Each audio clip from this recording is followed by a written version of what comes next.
Shumë e dashura zonja Fan, të nderuar anëtar të familjes Rugova, i nderuar president Sejdiu, të nderuar ministra, deputet, kryetar partive politike, kryetare Akademisë së Shkencave, kryetari Komunës së Prishtinës dhe shumë të dashur ju përfaqësues të gjitha institucioneve dhe bashkëpunëtor të presidentit ton historik, të nderuar të pranishëm dhe natyrisht shkëlqësi ambasador të vendeve mike. Sot 20 vjet pas ndarjes së nga jeta të presidentit ton historik, Dr. Ibrahim Rugova, jemi bashk për të kujtuar dhe nderuar figurën e tij dhe për ta shënuar momentin kur ideja e lirisë u bë edhe kulturë politike, kur rezistenca u bë etik dhe kur politika u ngrit në nivel të misionit historik. Sot nuk përkujtojmë vetëm një datë, por një epokë që e ndryshoi përgjithmonë rrjedhën e historisë sonë.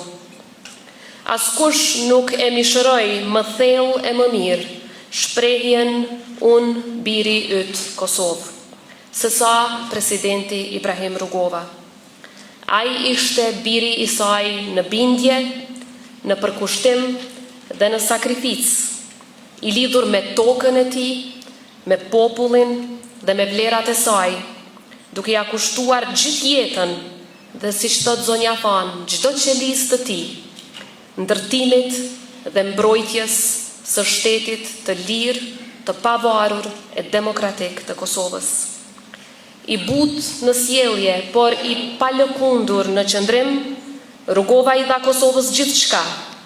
E Kosova ja ktheu me dashurinë dhe lavdinë e përhershme.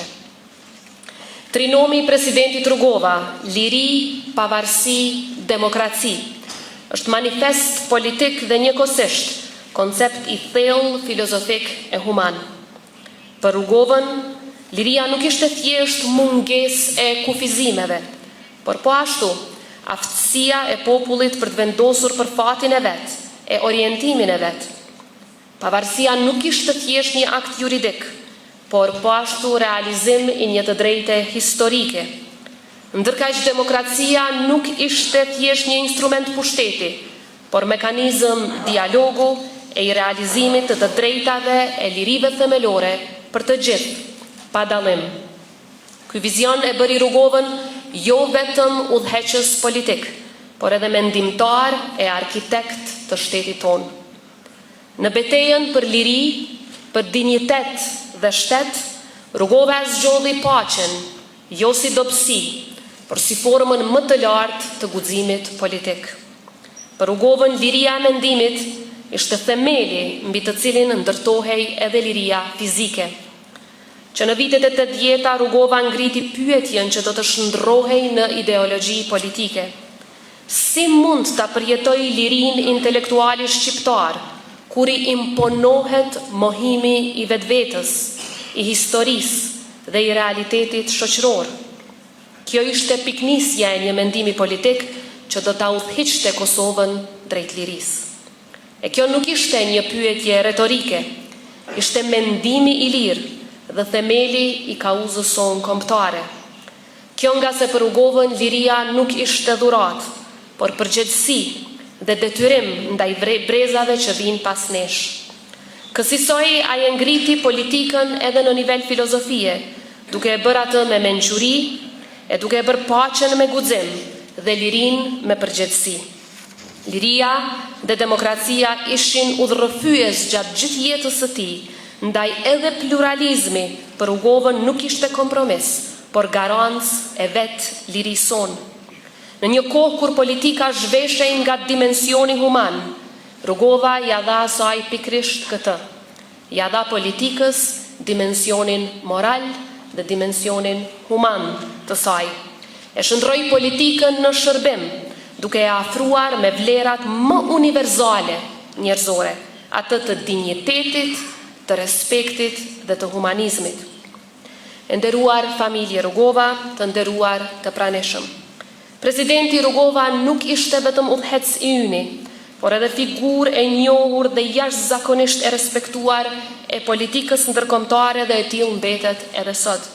Zë i fuqishëm në tryezat më të rëndësishme vendimarrëse të botës demokratike.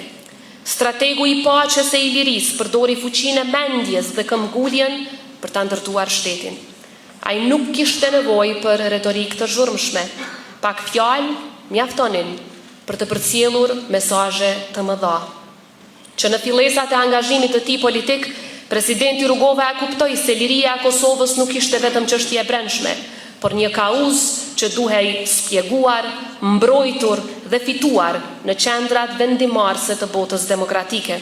Prandaj orientimi i tij pro-perëndimor nuk ishte taktik e momentit, por bindje e thellë politike dhe morale.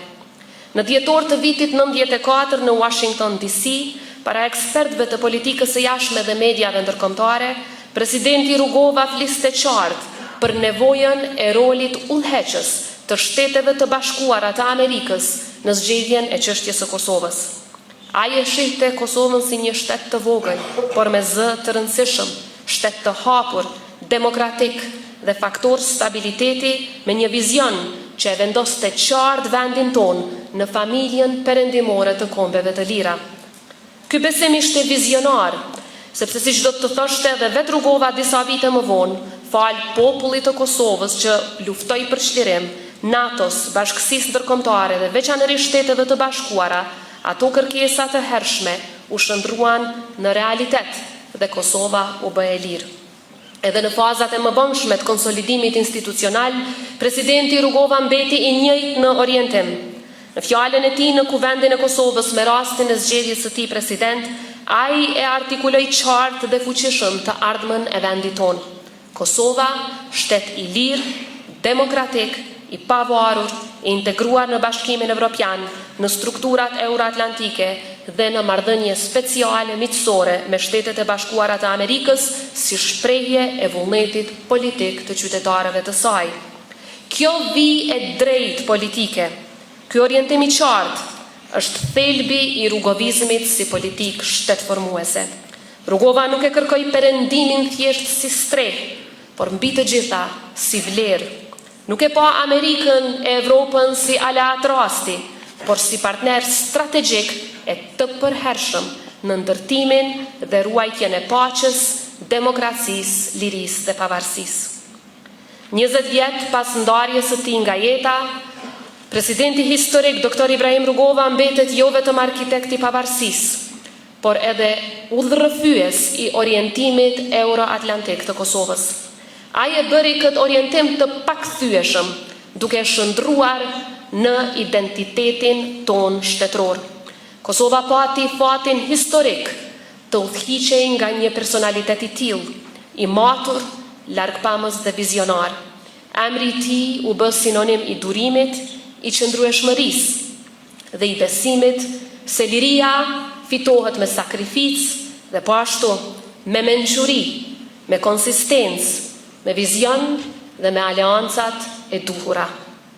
Presidenti Rugova është dhe mbetet shembull i burrshtetasit që e shndroi paqen në akt guximi, idenë në shtet dhe fjalën në histori. Ai nuk i përket vetëm kohës në të cilën jetoi, por historisë që vazhdon të ecë edhe sot me hapin e tij. Barrën e një populli të mohuar e barti mbi vete dhe e shndroi në vizione e shpresë, duke ndërtuar shtetin me besim të fortë në vlerat më sublime. Presidenti Rugova, siç thoshte Atzef Plumi, ishte maj dijuni e maj urti i të gjithëve. Ai ishte president, punoi si president, e përmbylli jetën si president dhe do të mbetet përjetësisht presidenti ynë historik. Sepse ndarja e tij nga jeta nuk e ndërpreu asesi veprën e tij, por në fakt e vulosi atë përjetësisht. Sepse presidenti Rugova ishte udhëheqës politik dhe arkitekt i një fryme shtetërore, i një fryme që bashkoi njerëzit dhe i dha Kosovës fytyrën më dinjitoze para gjithë botës demokratike. Me fjalën e matur, me tolerancën njerëzore dhe me këmbguljen e tij, ai e ngriti politikën në nivel shërbimi dhe shtetin në nivel ideali.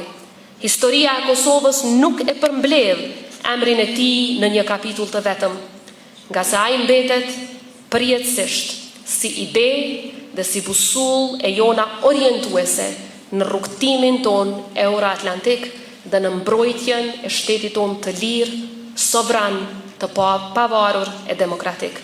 Lavdi presidentit ton historik, Dr. Ibrahim Rugova, Zoti e bekoft Kosovën, popullin e saj dhe aleatët tanë. Ju faleminderit.